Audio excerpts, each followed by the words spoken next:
On today's show, Eric Gordon traded to the LA Clippers. Oh my. Coming back to Houston, a pick swap from the Clippers, Danny Green from the Memphis Grizzlies as part of a 3-team deal, and none other than Rockets legend John Wall. Trash. We're going to unpack the Eric Gordon trade, what it means for the Houston Rockets, plus another move that the Rockets made. Bruno, Fernando, Garrison, Mathews headed to the Atlanta Hawks, coming back a couple of second-round draft picks as well as some other veteran names. We're going to unpack everything that the Houston Rockets did at the NBA trade deadline right here at Locked On Rockets.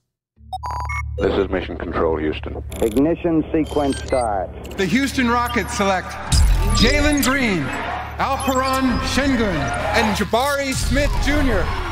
T-minus 15 seconds. Guidance is internal. Every time I step on that floor, I'm coming. Hey, Houston fans, I am so happy. You're getting somebody who's going to come in with a chip on their shoulder, somebody who's going to come in and compete from day one. 6, 5, 4, 3, 2, 1. What's up, and welcome to another edition of Locked On Rockets, your daily podcast, home for everything Houston Rockets basketball. As always, I'm your host, Jackson Gatlin, native Houstonian and credentialed media member. I'm also the host of Locked On NBA Mondays. Be sure to follow along on Twitter at JT Gatlin, and the show, of course, at Locked On Rockets, free and available wherever you get your podcasts, including YouTube, where I want your reactions to the NBA trade deadline. Give me your thoughts in the YouTube comments. Eric Gordon, gone. Bruno Fernando, gone. No more lob threat. Garrison, Mathews, gone. 3 Houston Rockets traded at the deadline, and Eric Gordon being traded for John Wall is just poetry. It's beautiful. It's hilarious. Let me know your thoughts in the comments. As always, thank you for making Locked On Rockets part of your day every single day, whether it's on the way to work, on your lunch break, in the gym. Thank you for making LOR part of your day. Now, today's episode is brought to you by Rocket Money. Stop throwing your hard-earned money away. Cancel unwanted subscriptions and manage your expenses the easy way by going to rocketmoney.com/LockedOnNBA.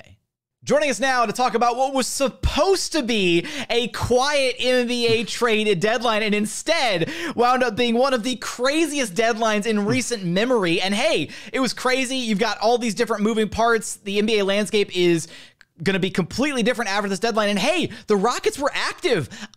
Ben, I was resigned to the fact that the Rockets weren't going to make any moves, and they made multiple moves. What's funny, I told you at media dining last night before the Rockets-Kings game at Toyota Center, I said, watch this be the year that Eric actually gets dealt because the bar is so much lower. All the leaks this year was that nothing was going to happen, and then it did, in contrast to past years when there was so much smoke about, hey, they're looking at all these deals, and then nothing really happened. This year was the opposite. Set the bar low, and all of a sudden they really exceeded it.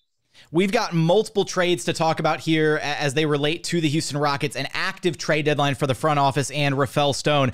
The one that is of monumental importance here, they're both actually pretty important trades, but the one that we want to tackle first here is Eric Gordon. He's gone. He's no longer a member of your Houston Rockets. Oh my. And we will give Eric his flowers a little bit later on in the show as one of the Rockets legends for this organization, because he is a Rockets legend. Although they are getting another Rockets legend, John Wall, in the trade. So one Rockets legend out, another Rockets legend in. Oh man. Okay. So the format of this trade, like 2 hours. Yeah, for 2 hours, right? I mean, he comes back for a cup of coffee, enough time to maybe record another podcast and talk about the organization again. Oh my. So the format of the trade, Eric Gordon gets sent to the LA. It was a 3-team trade between the Rockets, the Clippers, and the Memphis Grizzlies. The Clippers were sending out Luke Kennard and John Wall. Luke Kennard goes to the Grizzlies. The Grizzlies send multiple second-round picks back to the Clippers. The Clippers send John Wall to Houston. The Grizzlies send Danny Green to Houston.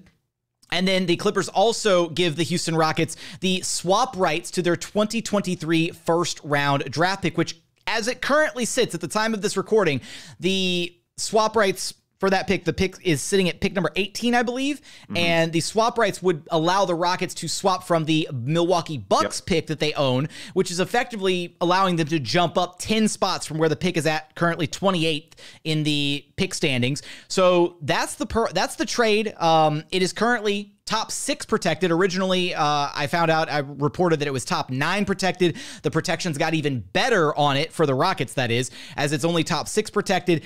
This, Ben, was a fantastic move, I think, by the Rockets front office, because while you didn't walk away with like a shiny, brand new first-round pick, you you got, I think, equivalent value to what a good first-round pick would have been, all things considered. Yeah, absolutely. And for those that wondered, what if they had just taken the late first on the table a year ago?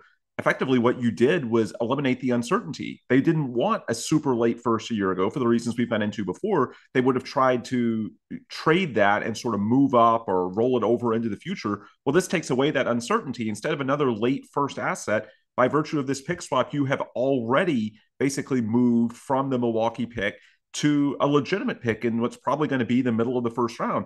The Clippers are at 18, but let's look at the order. They're actually a couple of games in front in the loss column of Oklahoma City and Chicago for pick 10. They are substantially closer to that pick getting better than they are to it getting worse, especially because a couple of teams that are right in front of the Clippers in the standings are the Suns and the Mavs, who clearly got much better at this deadline. So I think it's a long shot that the Clippers, just with Eric Gordon, end up jumping them. So my guess is it stays around 18, 19, but if anything, it might get a little bit better. It certainly shouldn't get significantly worse. And that's a really good deal for the Rockets, because if you look at that Milwaukee pick, which currently is at 28, and barring a Giannis injury, there's no reason to think that's really going to change. You would have had to give up another super late first to move up that much anyway. So effectively what you're doing, for those saying, well, they should have traded Eric Gordon for a late first in the past. Well, number one, the Rockets didn't really want a late first because they've got so many prospects in that range on the roster already. It's quality over quantity. And effectively what they're doing is basically using that with the Milwaukee first and trading up the type of consolidation move they need into a better asset into the middle of the first round. And as far as how impactful that is, look at last year. They drafted Tari Eason at 17. Tari Eason is a much better prospect than the guys that were in the 20s. Especially now they might, and they might, at this point, right? We had our, suspicions about, hey, do the Rockets actually want to make that selection with the Bucks pick? We've talked a lot about them including it in a trade, doing something like this. But hey, guess what? It's much easier to move a pick that's somewhere in the middle of the first round if they don't want to make yet another selection and have another prospect that they have to worry about developing. That is a much more attractive pick to deal in a future trade, or if you want to kick the can further down the road, whatever, than trying to offload a late first as the 28th pick in the draft. Especially because most of the scouting reports for this year's draft have said somewhere around the 25 range is about the magic number I've heard. There's a steep decline after that point. Whereas a pick in the middle of the first round, there's so many things you can do with it. It's just much easier. Even if you don't want to add that guy to your roster this year, you can 100% trade that pick and roll it over to a future year. Whereas you can't necessarily do that with a pick at the end of the first round, especially if it's a draft like this one, where the class falls off around 20 or 25, depending on who you talk to. So yeah, it's a deal of significance. And I think for the Rockets, it highlights the overall emphasis on upside that we've seen from this front office and this ownership group, in which they're thinking not just about certainty. We've seen so many 4 and 5 second round pick deals across the NBA. And, I guess it's something, but at the end of the day, we've talked about it before, that's not that enticing in a league where quality trumps quantity. As opposed to this, there's just a lot more upside to the move. There's a lot more when you're trying to be the best out of 30, you've got to think about upside. It's really hard.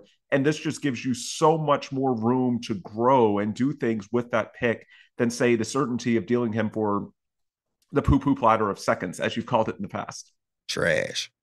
I got to bring back the John Wall audio bite here, because the NBA scriptwriters were really going crazy at this deadline. You could not have written it better. The poetry of John Wall getting dealt back to the Rockets.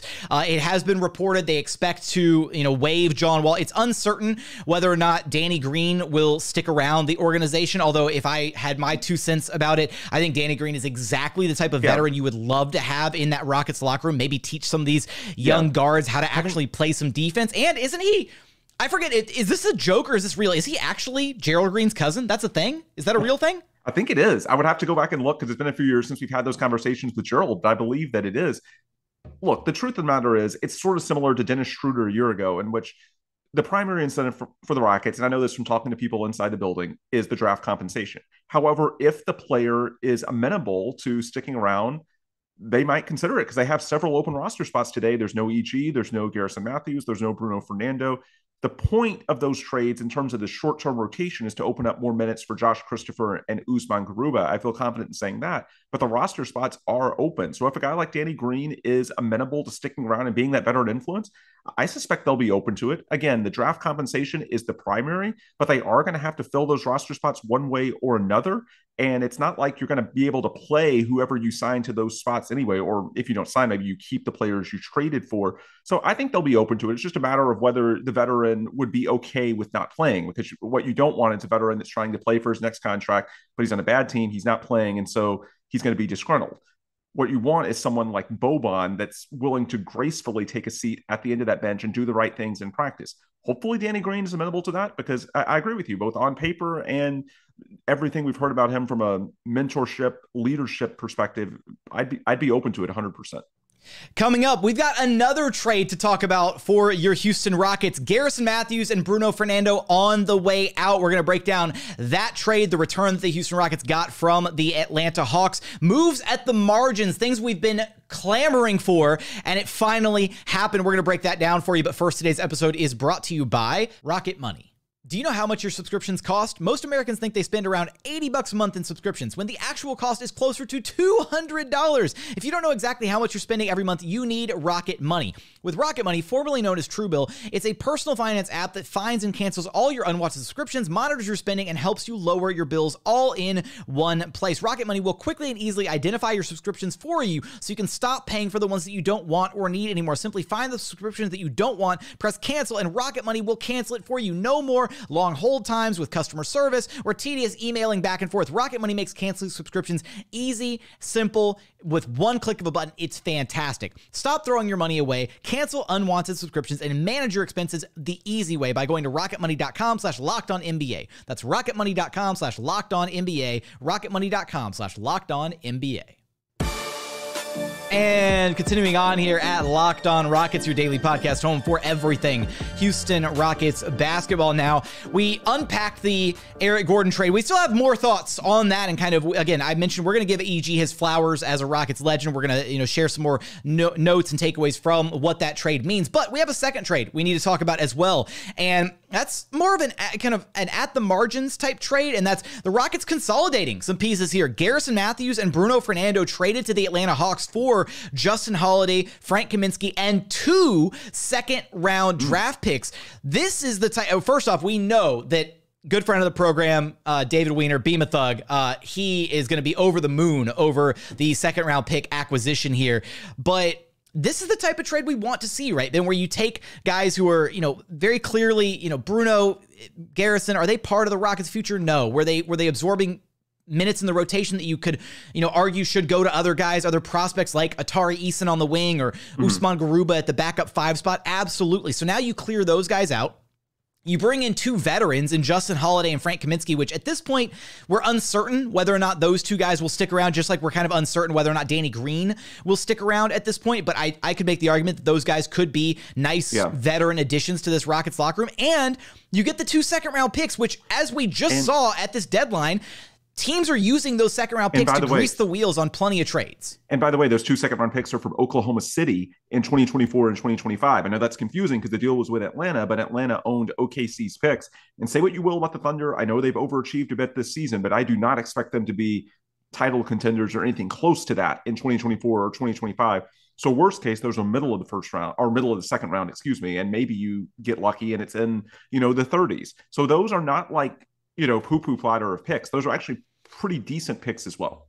Yeah, those are incredibly solid picks. And I want to find, there's a list, somebody, and I'm going to have to dig for it here for a second, Ben, which means you have to carry the show. So I'll let you do that after taking your sip of whatever you're chugging over there. Are you drinking? It's the middle of the day, Ben. Come on, don't do that. Yeah, I wish. I'm kidding. Lager koozie, but yeah. There you go. No, but there is. I want to track this down. There was a list of players that have been either traded or acquired using second-round draft picks this deadline. But there, I'm slacking. I can't find the list. I'm gonna have to go back and track it down later. But there were a lot of names moved at this deadline, and they were acquired using second round picks. So while in the grand scheme of things, you might not think, oh, a couple seconds, it's kind of whatever. These are the exact type of moves that build up over time, right? They snowball, and then suddenly you make a few different moves like this where you get a couple seconds here, 1 second here, 1 second there. Then you're in position to pounce on maybe a guy who can shore up your rotation or plug a spot, further down the bench that you need, a position of need, whatever. Yeah. By saying, all right, here, you want 5 second-round draft picks? Here you go. Yeah.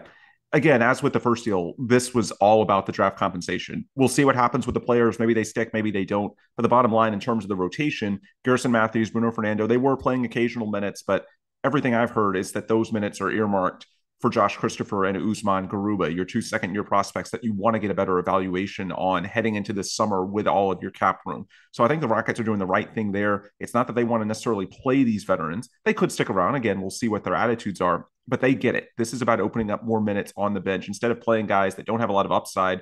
To continue with the theme from the first segment, in Garrison, Mathews, and Bruno Fernando, Josh Christopher and Usman Garuba could. And so this is going to allow them to play more.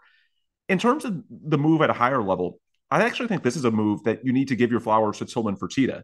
The Eric Gordon trade, I think that's more Rafael Stone. And kudos to Rafael for reading the market. A lot of us in recent weeks have talked about asset management and sort of looking back on the opportunities that may have slipped away from them in the past. This was a good read by Rafael of the market when it comes to EG, in that because the deadline overall was so much more active than we anticipated, headlined by KD and Kyrie, I think it made teams like the Clippers much more willing to perhaps push their chips to the table in a way that they would not have normally, because the Clippers, look, they are incentivized with Kawhi and PG to try and do something with this window. They have not yet. And when you see the Suns and the Mavs get guys like KD and Kyrie, you can't do nothing. That's a hard sell to Kawhi and PG. So I think Rafael Stone sort of read the dynamics and said, hey, this is a case that it might be a good seller's market. In this case, the Atlanta deal, I'm not going to say Rafael did nothing, but this is all about Tillman Fertitta, because what it comes down to, the Hawks are cutting costs. They're trying to reduce their potential cap figure, their tax figure, because Holiday and Kaminsky make about double what Bruno and Garrison Mathews make. And the Rockets have consistently done this. They've shown a willingness for second-round assets, which aren't sexy, but they do help you, as you were saying. They've been willing to take on salary in these rebuilding years to basically buy second-round picks. They did it with Oklahoma City in the David Nwaba, Derek Favors deal in the preseason. They did it with Brooklyn during the deal a year ago in 2022, the same type of deal leading into the season when teams are trying to, finalize their rosters, trim down, get their cap figures in the right place. And say what you will about Tillman Fertitta, his first couple of years of ownership, my personal opinion, and I've said this before, I think some of the success in the first year with the 65-win team, it came too easy. And I think that second year when, everybody has their strong feelings about them not paying the luxury tax, I think a lot of it just organizationally, they thought if we get to the playoffs and Chris Paul is healthy, everything's going to be fine. It didn't work out that way. They learned the hard way. Since then, though, we'll see what happens when it's contending time again and, whether they pay the tax. It's fair to sort of be wary until they actually do it. But so far, so good. In terms of controlling what they can control during this rebuild financially, Tillman Fertitta has shown a willingness not just to spend on the sexy things, but to spend on the little things, bolstering your stockpile of second-round picks. I feel confident in saying this is a deal that a lot of GMs would make. It's just a matter of whether their owner would swallow taking on that salary for guys who aren't even going to play. All for, again, it's not sexy, but second-round picks, they do add up. It's somehow we talk about quality over quantity, but the quantity of second round picks matters now. Look at all the 4 and 5-for-1 deals we've seen at this deadline. So I would just say, not trying to argue that Rafael doesn't deserve credit, but I think it's a move that, quite frankly, is pretty easy to see the merits of. It's just whether your ownership is willing to spend that type of money. Pony up, right? And kudos for Tillman for doing it. And not only did they pony up just in the when you look at actually taking back more salary, right, more payroll, whatever, they did that. But in a lot of the examples that you pointed out, right, they had the old trade with the Brooklyn Nets way in the past. They had the David Nwaba trade. In both of those trades, also pointing out, right, buying the second-round pick that ultimately drafted KJ Martin. All of these moves involved moving money, right, cash considerations, if you will, moving money to make these deals work. I don't actually see it originally reported anywhere, so I'm gonna claim it first reporting here. The Rockets actually did move out, I believe, $1 million in cash to make this deal work. So that is not only they took back additional money by way of the trade to, take on more payroll. So credit to ownership for being willing to make that move. They also sent out money to make this happen. So Yeah. This is a move. Absolutely. I fully agree with you, Ben. Ownership deserves a lot of credit for those types of moves, which, again, to be able to make those moves at the margins, you'd want to think that the front office, right, Rafael Stone, you'd want to think that all 30 front offices would be gung-ho about this type of move, but there's not every single ownership group would be willing to spend on a move like this just to pick up a couple extra second-round draft picks. So, yeah, I fully agree with you there. This was a great move, and it's one of those margin moves that we've been begging for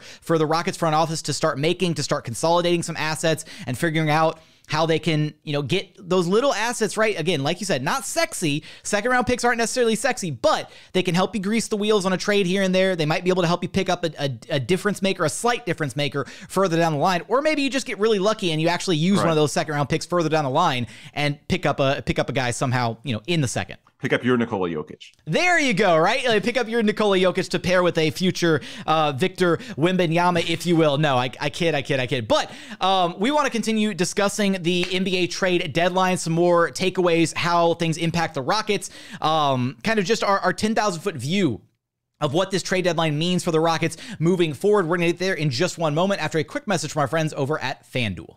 This year, the only app you need at your Super Bowl party is FanDuel, America's #1 sportsbook. We're really excited about our new sports betting partner for Locked On because they're the #1 sportsbook in America, FanDuel. And if you're new to FanDuel, that's even better. They have so many great features that make betting on sports fun and easy. Download FanDuel now so you can bet on Super Bowl 57 with a no-sweat first bet. You'll get up to $3,000 back in bonus bets if your first bet doesn't win. FanDuel lets you bet on everything from the money line to point spreads and who will even score a touchdown first. But you can also take a look at some of the NBA odds over at FanDuel. Right now, the NBA championship odds have shifted dramatically with some of the NBA trade deadline deals going on. Right now, the Boston Celtics at plus 260 to win the title. Milwaukee Bucks right behind them at plus 390. The Phoenix Suns now in the top three at plus 480. The Denver Nuggets at plus 750. And the LA Clippers creeping up a little bit with the addition of one Eric Gordon at plus 1200. So for all those odds, go over to FanDuel.com to check them out. But make sure you go to FanDuel.com/lockedon to claim your no-sweat first bet on Super Bowl 57. That's FanDuel.com/lockedon. Make every moment more with FanDuel, official sportsbook partner of the NFL. And final segment here at Locked On Rockets, your daily podcast home for everything Houston Rockets basketball. Now, one guy whose name was heavily involved in some speculation and rumors leading up to the trade deadline, and then ultimately nothing happened with him, Jae'Sean Tate remains untouched. He remains a Houston Rocket. And look, I had my thoughts on some of the rumors surrounding Jae'Sean Tate, and if the offers out there weren't going to be good, the Rockets were definitely not in a position of feeling like they had to move on from Jae'Sean Tate at this point. He's under a very team-friendly contract, and he is an important part of this Rockets team, right? You can have your qualms about, yes, he's 6'4", he's a bit undersized, he can't shoot. He brings a lot to this Rockets team, both on the court and from an off-the-court perspective. He is now, in the absence now, Eric Gordon, sayonara. He's gone, right? Thank you, EG, for your service. Jae'Sean Tate is now kind of the veteran for this young Rockets group, and maybe that's a bit concerning, seeing as how he's not really a veteran himself, but his voice carries a lot of weight in that Rockets locker room. He has the trust of the front office, the coaching staff, right? Like, he's a guy that this organization is, I don't want to say invested in, but they trust him, right? He's a trust guy for this organization. And that doesn't mean that they won't move on from him further down the line when the price is ultimately right, or if there are better offers further down the line, but they didn't feel the need to move on from him here. And it is also worth noting, Ben, that in the aftermath of the Eric Gordon trade, it looks like KJ Martin is more than likely the permanent starting small forward for this Houston Rockets team moving forward. I don't exactly expect them to suddenly throw Jae'Sean Tate into the starting lineup, seeing as how he's still kind of on a minutes restriction. And on top of that, Jae'Sean Tate has been kind of playing that backup facilitator role for the Rockets. I assume he'll kind of stay in that role. And even upon Kevin Porter Jr.'s return to the lineup, eventual return to the lineup, KJ Martin's probably still going to be your starter. Yeah, absolutely. And that's a good move. You need to see what these guys, we've talked about all year, getting more data about these young players and viewing them in different contexts. Now we get KJ Martin truly as your starting small forward. Let's see how it works. And this move of and just more minutes across the board, right? Yeah. No Garrison Mathews. No more Garrison Mathews at the wing minutes. We don't have to watch Gary Bird. Yeah, it opens up minutes for Josh Christopher. You can evaluate him. Usman Garuba, we talked about that. But also Jae'Sean Tate coming off the long ankle injury. He had been basically limited to about 20 minutes per game or so. He's going to start ramping up more and I think getting closer to the 25 to 30 minutes per game range consistently. Wait, so is he using his own ramp or the John Wall ramp? Oh, geez, not the John Wall ramp.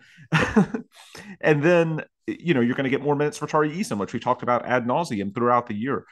for a young and rebuilding team, that's most important. I saw some talk today that, well, should the Rockets have acquired more veterans? Well, first off, if that's your thought, I don't know why you're trading Eric Gordon. If you're hell-bent on veterans, I don't know why that would be of interest to you in the first place. You already had a really good veteran.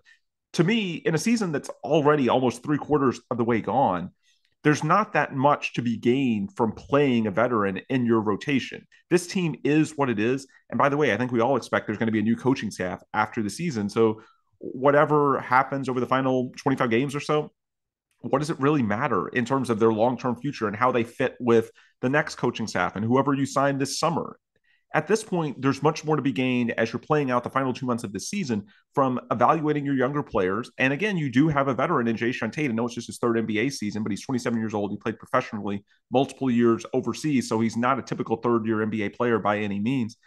Again, the stuff about culture and veterans, I don't think that it's, unfounded. There's a reason why guys like Austin Rivers are saying what they say, but I don't think adding anyone now, at least to a playing role, is going to do that much for you. In terms of making that shift as an organization, that's something that you were never going to be able to reasonably do at this deadline. In terms of making the most of these final 25 games, I think it's more about evaluating younger players and trying to get a better read on who you have in-house and do they improve? How do they play when exposed to different roles and groupings and so on and so forth?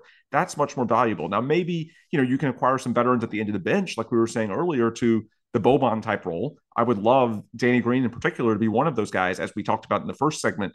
But in terms of actual minutes, look, I think the obvious beneficiary here is the guys in-house and giving your younger players more minutes and a little bit more for Jae'Sean Tate as well. I think that's the purpose of this as Rafael Stone sees it, and I think it's the right way to go. I have no issues at all with not bringing in veterans for playing roles. They do need that, but the time for that is not now. The time for that is in the offseason when you have all this cap space and you have a new coaching staff coming in.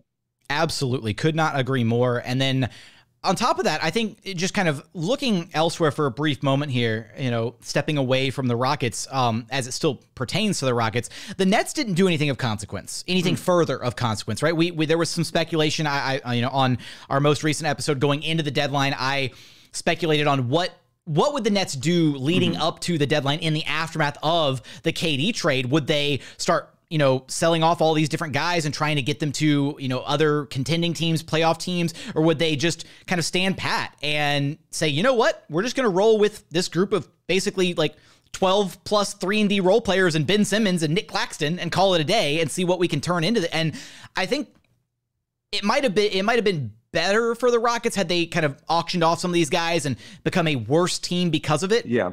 I still think the ceiling isn't incredibly high on the Nets at this point. I project them. They're probably going to finish somewhere in the play-in range. They're 10 games above 500 currently. Yeah. But that move is I don't want to say necessarily telling, but maybe the Nets are just going to plan to this offseason try and like retool and maybe package a couple of those guys and make a move for a star somehow to then have what looks like a very well-rounded team. There's no ifs or buts about it. I mean, the Nets look like a well-rounded team. They're just without a star at this point, unfortunately. So there's still some uncertainty about what that's actually going to do for those Brooklyn Nets picks further down the line. There is, but I would personally argue that I think them pushing off any further moves to the offseason is potentially good for the Rockets. We've talked about the benefit of the Rockets going back to the Nets and either in a 2-team deal or multiple teams, those picks having disproportionate value to the Nets because it gives them more options in the event that bleep goes bad, as our good friend and now current Rocket, John Wall, at least as we're recording this episode, would say. I think they really wanted to hit the pause button because what strikes me, yes, the overall talent is there, but the deal they took for Kyrie does not make sense, in my opinion.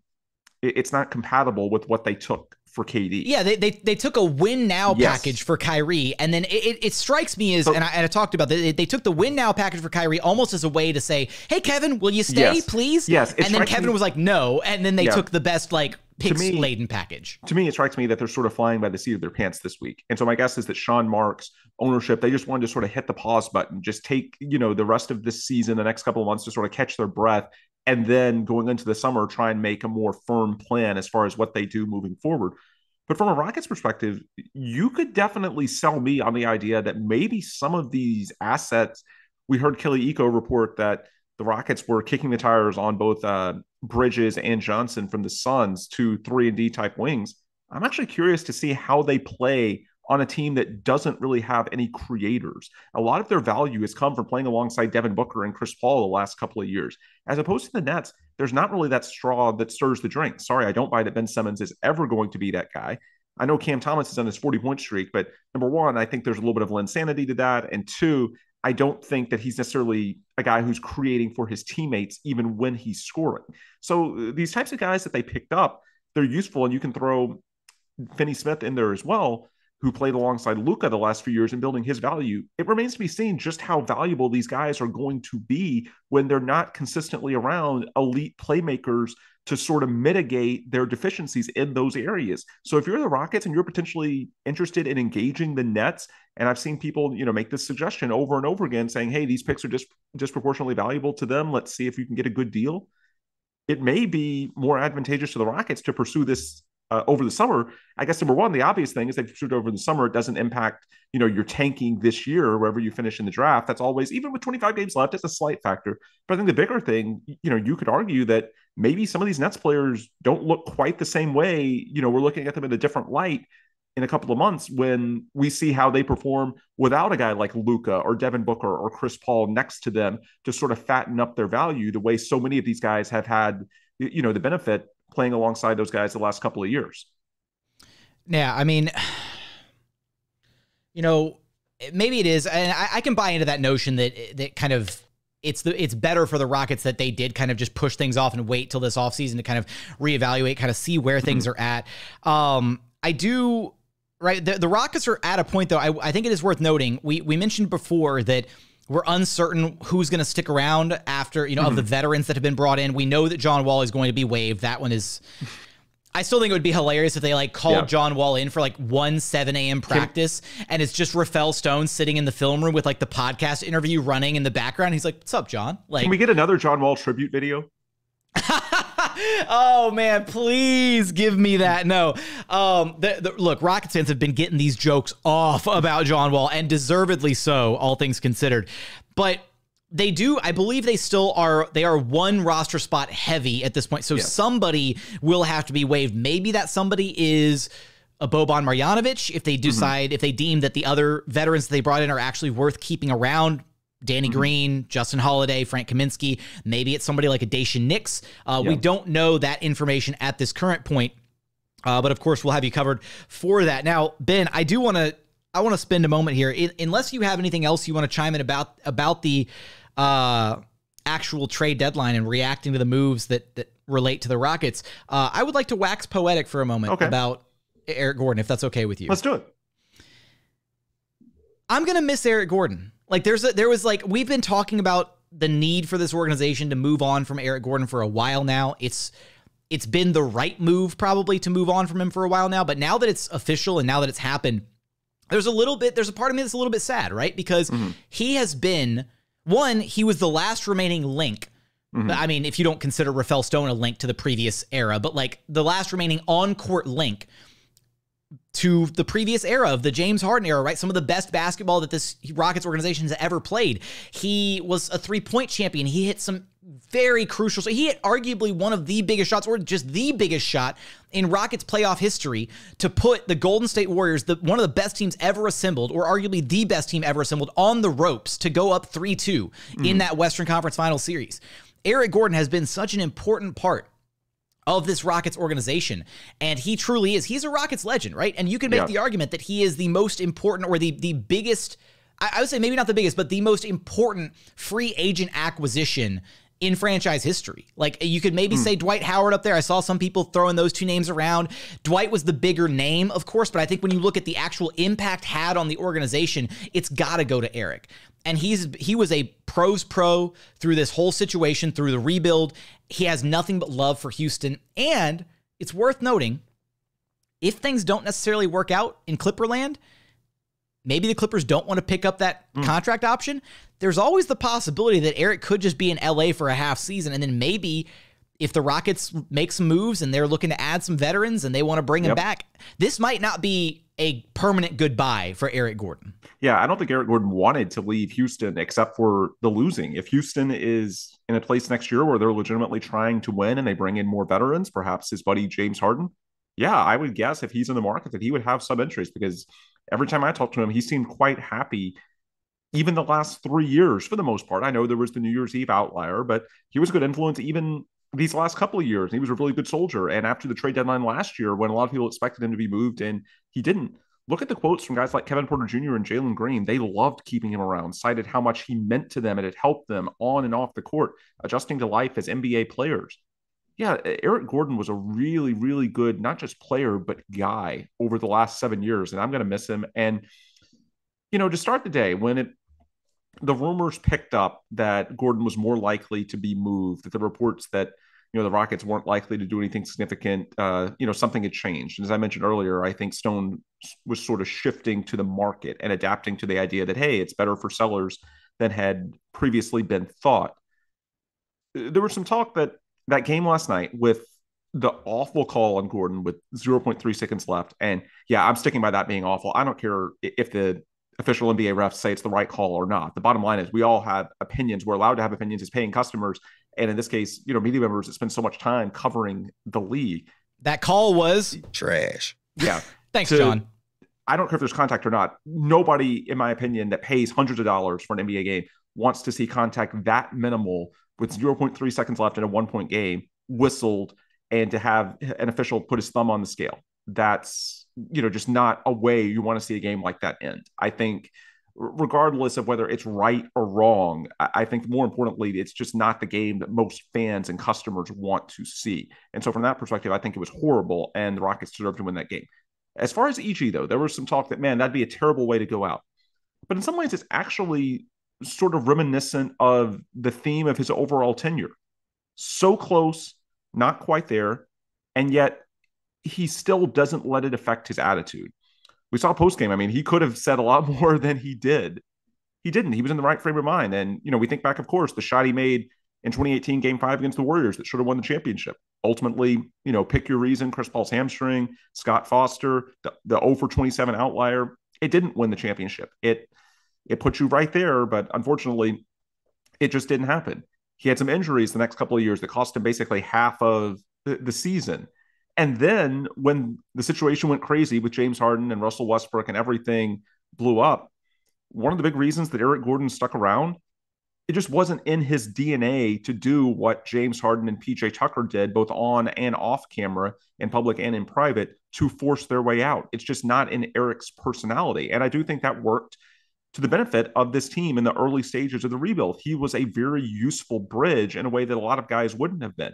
And so when I look at the way that game last night, which ultimately was his final with the Rockets, yeah, it sucks that he goes out. Final for now with the Rockets. Yeah. For now. The book is not closed. In a way, it sucks that that's how it ends, but it's also sort of, reminiscent. Yeah, it's painful, but honestly, there was a lot of pain over these last 7 years in the perspective of, the Rockets were really, really close so many times to getting that championship, the first one since the mid-90s that this fan base craves, and they didn't get it. And it would have been so bleeping easy for a guy in Eric's shoes, an accomplished veteran in now his mid-30s, to sort of mentally check out and say, screw it.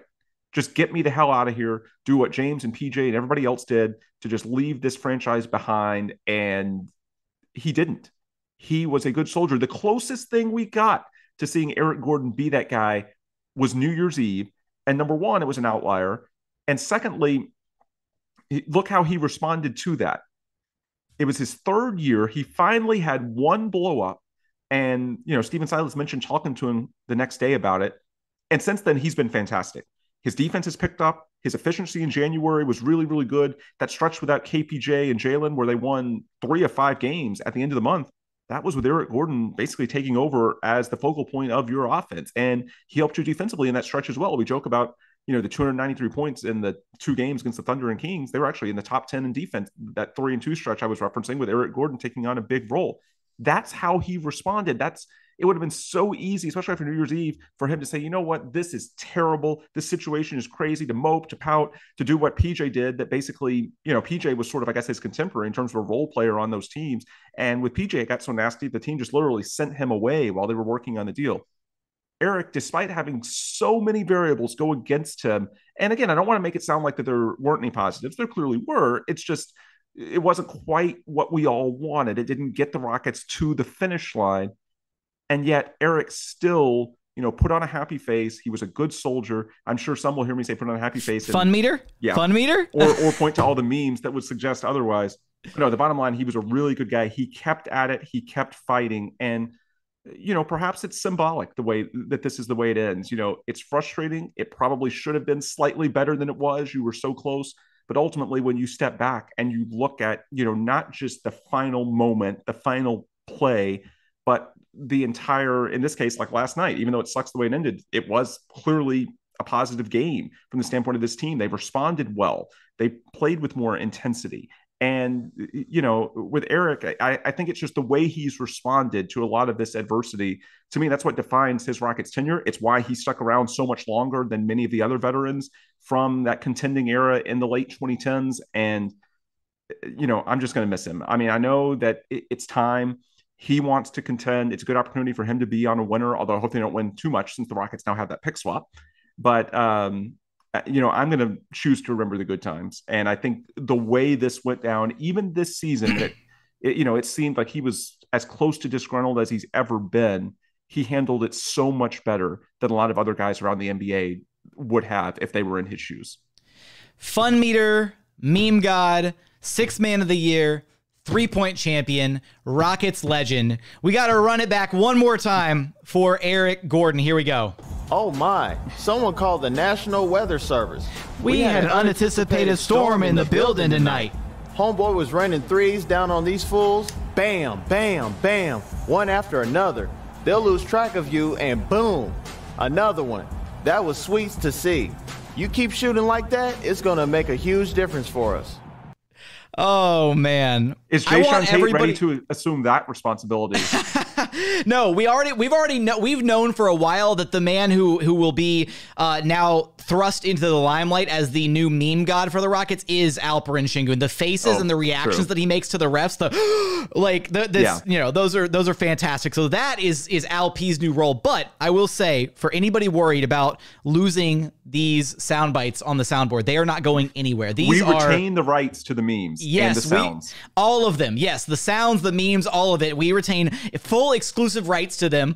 So they're not going anywhere. But again, we had to take a minute to honor truly what has been a legendary career with the Houston Rockets. Wishing all the best to Eric Gordon in his future endeavors. Again, not too much of the best with the Clippers because of that pick swap. But Ben, that's going to do it for our trade deadline reaction episode.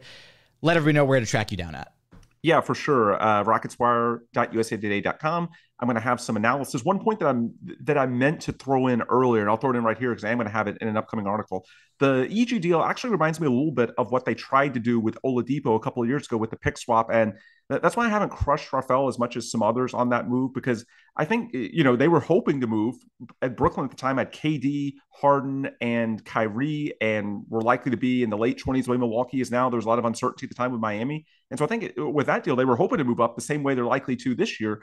It's just because it was for a future year, there was considerably more uncertainty. And we saw what happened with Harden and Brooklyn falling apart and Miami somehow being very good again a year ago and defying Father Time. This year, with only 25 games left, it's a lot more baked in. So I think this pick swap is going to be a lot better. But I would just say that that's something that the Rockets have tried in the past. Rafael Stone, I think this year, by having it this actual season, it's much more likely to get the result that they desire. So kudos to him for sticking with the process. I think it's going to work.